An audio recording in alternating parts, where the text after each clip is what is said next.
नमस्कार विद्यार्थी मित्रांनो, अभ्यास अलर्ट या आपल्या यूट्यूब चॅनलवरती आपलं स्वागत आहे। आज दिनांक 17 जुलै 2025। चला तर मग आजच्या चालू घडामोडी पाहूयात। व्हिडिओ अगदी छोटासा असेल आणि अगदी महत्त्वाचा असेल। ओके, तर पहिल्यापासून व्हिडिओ पाहण्याचा प्रयत्न करा मित्रांनो। आजचा पहिला प्रश्न आहे, 15वी हॉकी इंडिया सब ज्युनियर महिला राष्ट्रीय चॅम्पियनशिप 2025चा सलग 5 वेळा किताब कोणी जिंकला आहे? ओके, तर याचं योग्य उत्तर आहे ऑप्शन ए, हॉकी झारखंड। तर हा किताब हॉकी झारखंडने जिंकला आहे। ओके, तर चला ही जी स्पर्धा आहे ती कुठे झाली होती आपण पाहूयात। तर ही जी स्पर्धा आहे ही रांची झारखंडमध्ये झाली होती। ओके, तर माहिती लक्षात ठेवा विद्यार्थी मित्रांनो। चला पुढचा प्रश्न घेऊयात आपण। बेहद नखलम महोत्सव नुकताच कोठे साजरा केला गेला? ओके, तर बेहद नखलम हा महोत्सव नुकताच मेघालयमध्ये साजरा केला गेला। ओके, तर याचं उत्तर असेल ए, मेघालय। चला थोडीशी माहिती पाहूयात या उत्सवाबद्दल। बेहद नखलम महोत्सव हा मेघालयातील पनार जमातीचा एक महत्त्वाचा सण आहे, जो की दरवर्षी जुलै महिन्यात साजरा केला जातो। ओके, चला पुढे जाऊयात। भारताचा पहिला AI+ कॅम्पस कोठे स्थापन होणार आहे? ओके, तर याचं योग्य उत्तर आहे option C, Amravati Andhra Pradesh. Okay, तर अमरावती आंध्र प्रदेशमध्ये हा भारताचा पहिला AI+ कॅम्पस स्थापन होणार आहे।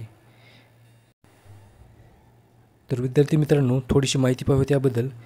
भारताचा पहिला AI+ कॅम्पस अर्थातच आर्टिफिशियल इंटेलिजन्स प्लस हा जो कॅम्पस आहे तो BITS पिलानी द्वारे अमरावती आंध्र प्रदेश येथे स्थापन केला जाणार आहे। ओके, तर BITSने अलीकडेच 1219 कोटींच्या गुंतवणुकीसह हा नवीन AI+ कॅम्पसची घोषणा केली आहे। तर माहिती अतिशय इम्पॉर्टंट आहे, तुम्ही लक्षात ठेवायची आहे। चला पुढचा क्वेश्चन आहे, चौथा क्वेश्चन आहे आजचा। कोणत्या देशाने जगातील सर्वात पहिली पारंपरिक ज्ञान डिजिटल लायब्ररी सुरू केली आहे? तर याचं उत्तर आहे भारत। ओके, तर भारताने जगातील पहिली पारंपरिक ज्ञान डिजिटल लायब्ररी सुरू केली आहे। ओके, तर चला पाचवा क्वेश्चन आहे आजचा। नुकतेच LICचे MD आणि CEO कोण बनले आहेत? ओके, तर LICचे MD आणि CEO हे R दोराईस्वामी हे बनले आहेत। ओके, तर ऑप्शन सी बरोबर आहे। ओके, चला पुढचा प्रश्न पाहूयात आजचा। 6वा प्रश्न आहे, भारतीय सेना दलांनी शक्तिशाली सैन्य प्रदर्शन प्रचंड शक्तीचे आयोजन कोठे केले आहे? तर याचं योग्य उत्तर आहे ऑप्शन ए, मेरठ। ओके, तर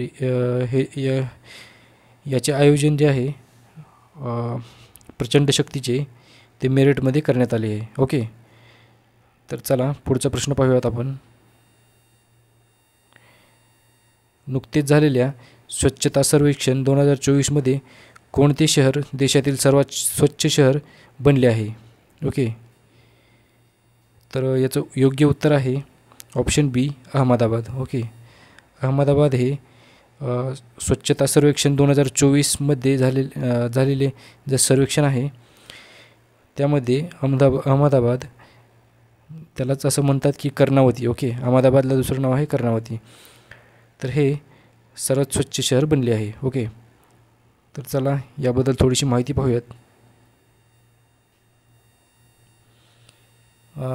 1 नंबरला आहे अहमदाबाद, 2 नंबरला भोपाळ आणि 3 नंबरला आहे लखनौ। ओके, अशी रँकिंग आहे मित्रांनो।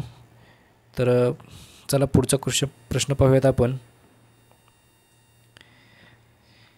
नुकतेच केंद्रीय मंत्री सर्वानंद सोनोवाल यांनी कोठे बिमस्टेक बंदर संमेलनाचा शुभारंभ केला आहे? ओके, तर याचे योग्य उत्तर आहे विशाखापट्टणम।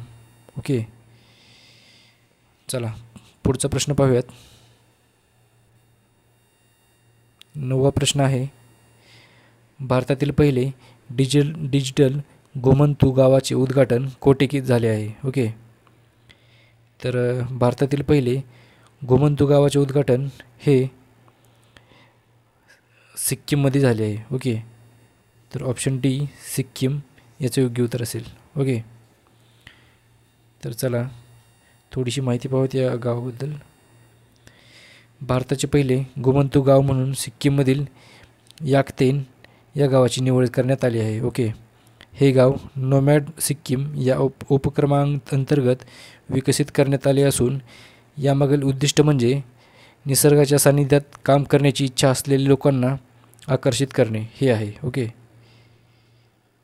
तर चला पुढचा प्रश्न घेऊयात. आजचा 10वा प्रश्न आहे, नुकताच जागतिक युवा कौशल्य दिवस कधी साजरा करण्यात आला. ओके. तर विद्यार्थी मित्रांनो, याचं योग्य उत्तर आहे 15 जुलै. ओके. तर 15 जुलै रोजी जागतिक युवा कौशल्य दिवस हा साजरा करण्यात आला आहे. ओके. तर चला याबद्दल थोडीशी माहिती पाहूयात. तर या दिवसाचं उद्दिष्ट आहे, या दिवसाचा उद्देश म्हणजे तरुणांमध्ये कौशल्य विकास, व्यावसायिक प्रशिक्षण आणि रोजगारक्षमतेची महत्त्वपूर्ण भूमिका अधोरेखित करणे आहे. ओके. आणि तरुणांना आधुनिक काळातील कामाच्या गरजेनुसार तयार करणे हे याचे मुख्य उद्दिष्ट आहे. तर या दिवसाची घोषणा जी झाली होती ती 2014 साली संयुक्त राष्ट्राने केली होती. ओके. तर आजचे प्रश्न संपले आहेत मित्रांनो. व्हिडिओ पहिल्यापासून पाहण्याचा प्रयत्न करत जा, कारण की अतिशय महत्त्वाचे आपण डेली बेसिसवर प्रश्न घेत आहोत. ओके. तर विद्यार्थी मित्रांनो, भेटूया आपण उद्याच्या व्हिडिओमध्ये. धन्यवाद.